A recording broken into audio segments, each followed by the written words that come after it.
आता कोणाच्या ठिकाणी दया आहे तर तुकोबरायांच्या ठिकाणी दया आहे. मग काय तर ज्याच बाबाजी बन काट्याच्या काडीने तुकोबरायांना मारलं होतं त्याच बाबाजी बोचे मालिश करण्याकरता तुकोबरे स्वतः तेलाची वाटी घेऊन गेले. याला म्हणतात दुसऱ्या बद्दलची करुणा आपल्या मनामध्ये निर्माण होणं याला म्हणतात दया. विठ्ठला विठ्ठला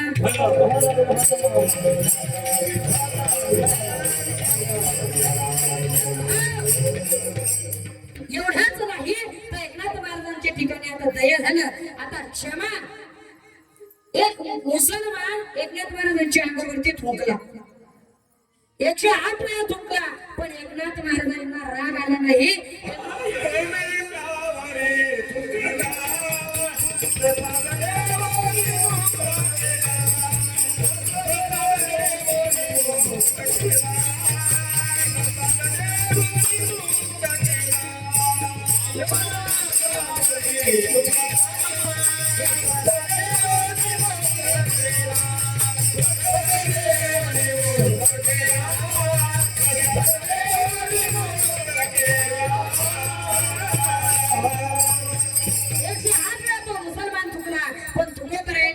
एकनाथ महाराजांनी त्याला शेवटी काय केलं क्षमा केलं. त्याला यमन अंगावर थुंकला प्रसाद देऊने सुखी केला. विठ्ठला विठ्ठला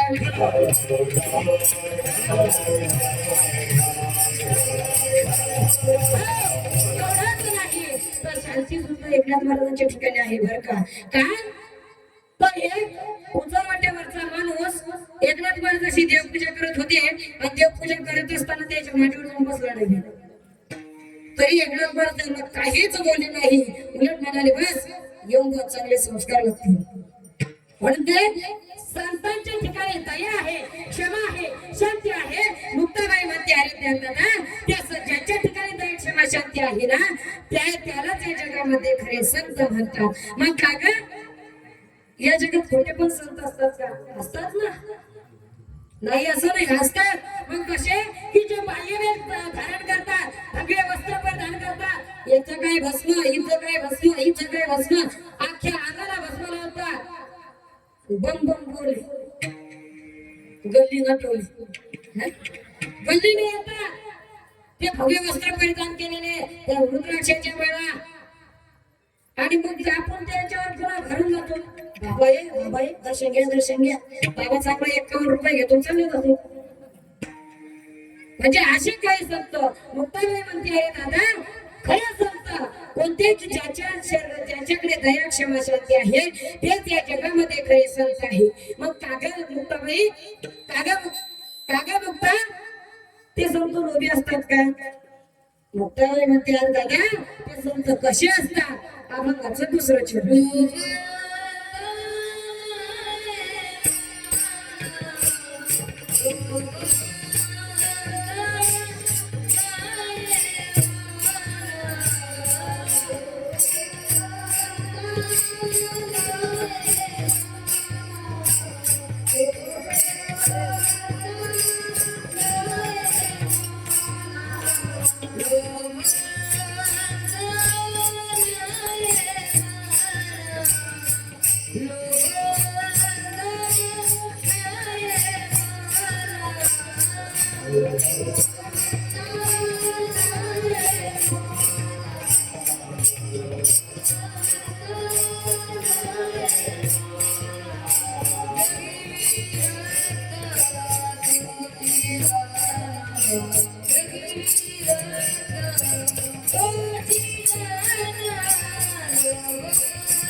जगी विरुद्ध पोची जाणं अगं अरे ज्ञान दादा ते लोभी नसतात लोक हंता नये म्हणा जगी विरक्त तोची झाला.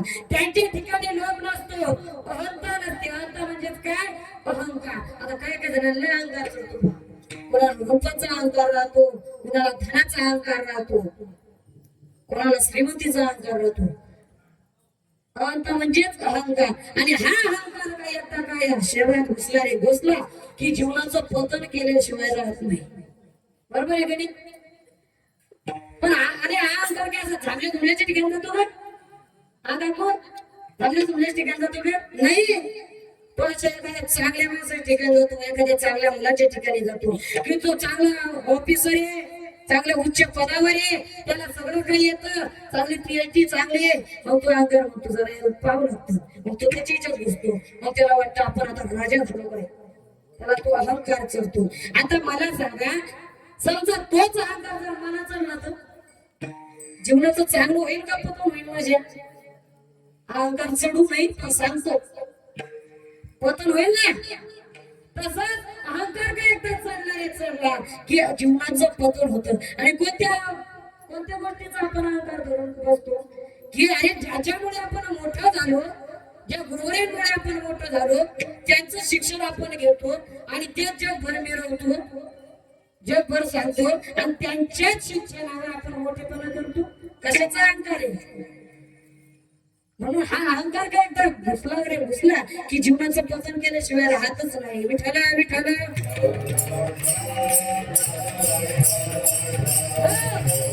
कधीही आपण कितीही जीवनात मोठं झालो, जीवनात मोठं झाल्यावर जीवन जगत असताना मनात अहंकार यायला नाही पाहिजे.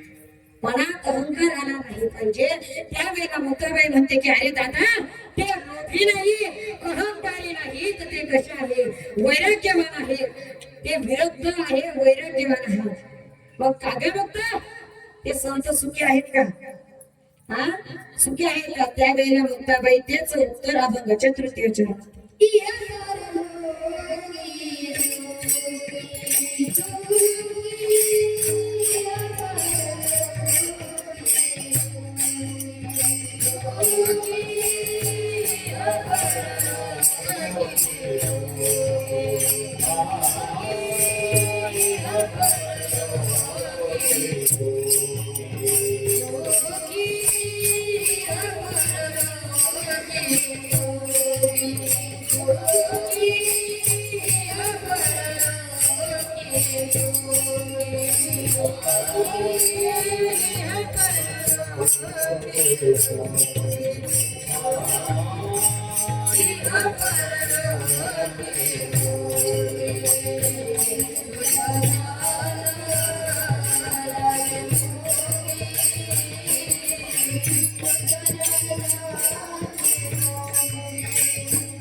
शुद्ध ज्ञान ज्याचे मुखी. मुक्ताबाई म्हणते अरे दादा, ते सुखी आहे का तर त्यांच्या सतत भगवंताचं नामस्मरण आहे, त्यांच्या मुखात काय आहे? शुद्ध ज्ञान आहे. तुमच्या मुखात संतांच्या मुखात तसं नाही. संतांच्या मुखात सतत भगवंताचं नामस्मरण आहे, सतत ज्ञान त्यांच्या मुखामध्ये आहे. आणि तुकाराम महाराजांच्या मुखात काय होतं? शुद्ध ज्ञान होतं, सतत भगवंताचं नामस्मरण तुकोबाराय करायचे. देवे दिला देहा भजना घुमटा, तोया झाला फाटा बालिकेचा. तुकोबाराय म्हणायची गारे बाबांनो, देहा ज्याच्या केता दिला ना, मग तेच आपण केलं पाहिजे. मुक्ताबाई म्हणते की ज्ञानदाता ते या जगात सुखी आहे का तर त्यांच्या मुखामध्ये शुद्ध ज्ञान आहे.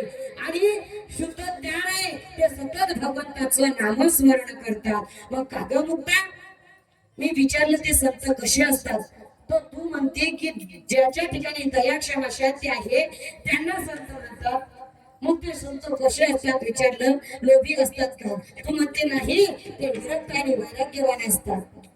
मग पुन्हा विचारलं ते संत या जगात सुखी आहे की नाही, तर तू म्हणते इह परलोकी सुखी शुद्ध ज्ञान ज्याचे मुखी. मग काग मुक्ता, मी विचारलं की तू संत सुखी आहे, तर तू म्हणते त्यांच्या मुखामध्ये सतत भगवंताचं नामस्मरण आहे. असं मुक्ताबाई त्यावेळेला त्या दळपऱ्यांना सांगते. विठ्ठल विठ्ठल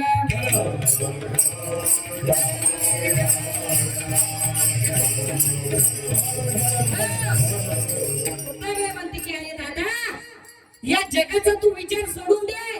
हे जग काहीही बोललं तर जाऊ दे, हे जग कसं आहे, हे खोटं आहे. तेच मुक्ताबाई अभंगाच्या शेवटच्या चरणाचं